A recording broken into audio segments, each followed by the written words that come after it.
విద్యా విభాగం అధికారులు తమ పిల్లల్ని ప్రభుత్వ పాఠశాలలకే పంపేలా తప్పనిసరి చేయాలంటూ కాక్రోజ్ జనతా పార్టీ వ్యవస్థాపకుడు అభిజిత్ దీప్కే మంగళవారం డిమాండ్ చేశారు. పల్లెల్లో విద్యార్థుల కష్టాలు, చదువు కోసం కిలోమీటర్ల కొద్ది నడిచే వారి దైన్యాన్ని అర్థం చేసుకునేందుకు మంత్రులు, రాజకీయ నాయకులు తమ చిన్నారుల్ని గ్రామాల్లోని బడులకు ఒక్కరోజైనా పంపాలని సూచించారు. గ్రామీణ విద్యార్థులకు రవాణా సదుపాయం కల్పించడంలో మహారాష్ట్ర ప్రభుత్వం విఫలమైందని విమర్శించారు. పాఠశాలలను మెరుగుపరచండి పేరిట గత వారం దీప్కే ఉద్యమాన్ని ప్రారంభించిన సంగతి తెలిసిందే. తన సొంత జిల్లా హింగోలిలో లింబాలాలో ఆయన విలేకరులతో మాట్లాడారు.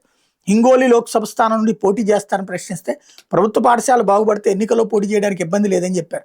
అంతకుముందు గ్రామంలో జెడ్పీ పాఠశాలలో ప్రధానోపాధ్యాయుడు మద్యం దాగి తరగతిలో నిద్రపోతున్న వీడియోని సోషల్ మీడియాలో దీప్కే పోస్ట్ చేశారు. ఆ టీచర్ మంగళవారం అధికారులు సస్పెండ్ చేశారు. ఇక్కడ పాయింట్ ఏంటంటే ఒకరోజు ఏంది, ఖచ్చితంగా ఓ చట్టమే ప్రతి టీచరు తన బిడ్డని స్కూల్లోనే చేర్పించాలి, గవర్నమెంట్ స్కూల్లోనే. దీప్కే మరి ప్రైవేట్ స్కూల్లో ఎందుకు చదివాడు? దీప్కేని అమెరికాలో ఎందుకు చదివించారు? సరే, అది కూడా నేను అన్నాను. వీళ్ళు అసలు అడగాల్సింది అది. ప్రతి స్కూల్ టీచరు, ప్రతి ప్రభుత్వ ఉద్యోగి, అలాగే ప్రతి ప్రజాప్రతినిధి వాళ్ళ పిల్లల్ని ఖచ్చితంగా ప్రభుత్వ స్కూళ్ళల్లో, ప్రభుత్వ కాలేజీలోనే చేర్చాలి అనే డిమాండ్ని తీసుకురండి. ఎంతమంది సపోర్ట్ వస్తారో చూద్దాం.